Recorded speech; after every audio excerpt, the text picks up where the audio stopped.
Mumbai Indians ने रोमांचक match जीतकर दिल्ली कैपिटल्स का अजेय क्रम तोड़ा। करुण नायर की वापसी वाली पारी बेकार गई और डीसी को 12 रन से हार का सामना करना पड़ा।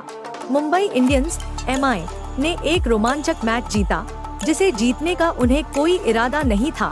करुण नायर की शानदार वापसी के बाद, जिन्होंने 206 रनों के लक्ष्य का पीछा करते हुए 40 गेंदों में 89 रनों की पारी खेली, निश्चित रूप से ऐसा नहीं था, लेकिन उनके इम्पैक्ट सब करण शर्मा ने 3 विकेट लेकर खेल को खोल दिया, जिससे एक ऐसा विस्फोट हुआ जो अंतिम ओवर में रन आउट की हैट्रिक के साथ समाप्त हुआ, क्योंकि दिल्ली कैपिटल्स (डीसी) 12 रनों से हार गई।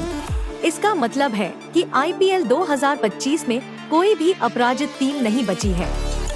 डीसी को उन 2 अंकों का पछतावा होगा जो उनकी नाक के नीचे से चुराए गए, जिससे उनकी लगातार 4 जीत का सिलसिला टूट गया, क्योंकि अरुण जेटली स्टेडियम में उनकी घर वापसी एक ऐसे दिल टूटने के साथ हुई जिसकी किसी ने कल्पना भी नहीं की थी। एमआई के लिए यह 6 खेलों में उनकी केवल दूसरी जीत थी, लेकिन यह एक ऐसी जीत है जो उस अभियान को फिर से जीवंत कर देगी जो आधे से भी कम समय में खराब होने की धमकी दे रहा था।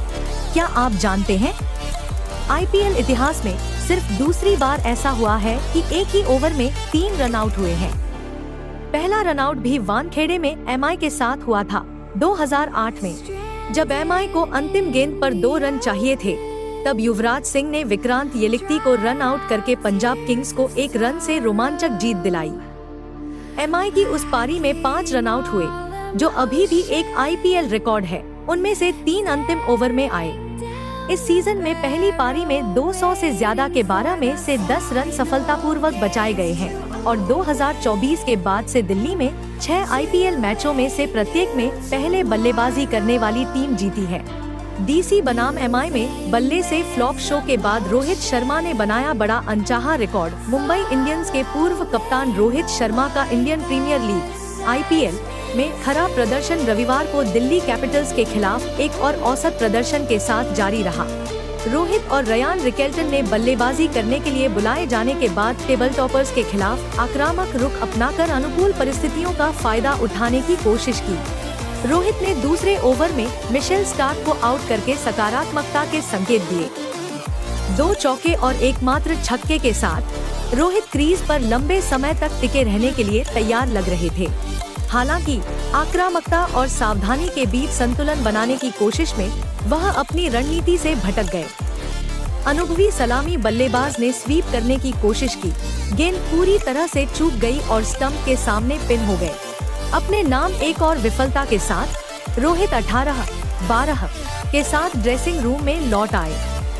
एक और फ्लॉप शो के बाद रोहित का अब आईपीएल 2023 के बाद से ओपनर के रूप में दूसरा सबसे कम बल्लेबाजी औसत है, जो कम से कम 25 पारियां खेलने वाले खिलाड़ियों में से है। आईपीएल 2023 के बाद से रोहित ने 805 रन के साथ सिर्फ 24.39 की औसत से रन बनाए हैं, जो किसी ओपनर द्वारा दूसरा सबसे कम स्कोर है। विस्फोटक ओपनर से आगे सिर्फ रिद्धिमान साहा है, जिन्होंने 507 रन के साथ 20.28 की औसत से रन बनाए हैं। मौजूदा सीजन में रोहित ने 11.20 की मामूली औसत से सिर्फ 56 रन बनाए हैं। रोहित के जल्दी आउट होने के बाद एमआई को सूर्यकुमार यादव और तिलक वर्मा के प्रभावशाली प्रदर्शन से राहत मिली। सूर्या और तिलक ने बीच के ओवरों में अपना समय लिया, नियमित अंतराल पर स्ट्राइक रोटेट की और बीच के ओवरों में जोखिम मुक्त दृष्टिकोण अपनाया। तिलक और बहुमुखी सूर्यकुमार ने अपने पहले ओवर में मोहित शर्मा का सामना किया, अनुभवी पेसर को 14 रन पर ढेर कर दिया। इसके बाद सूर्यकुमार ने अगले ओवर की पहली गेंद पर छक्का लगाया। दोनों ने 29 गेंदों में 50 रन जोड़े, जिसमें सूर्या आक्रामक रहे। विपरज के तीसरे ओवर में दोनों बल्लेबाजों ने मिलकर 17 रन बनाए। सूर्यकुमार और तिलक के आउट होने के बाद नमन धीर क्रीज पर आए और 17वें ओवर में 38 रन बनाकर मुंबई को 205/5 के स्कोर तक पहुंचाया।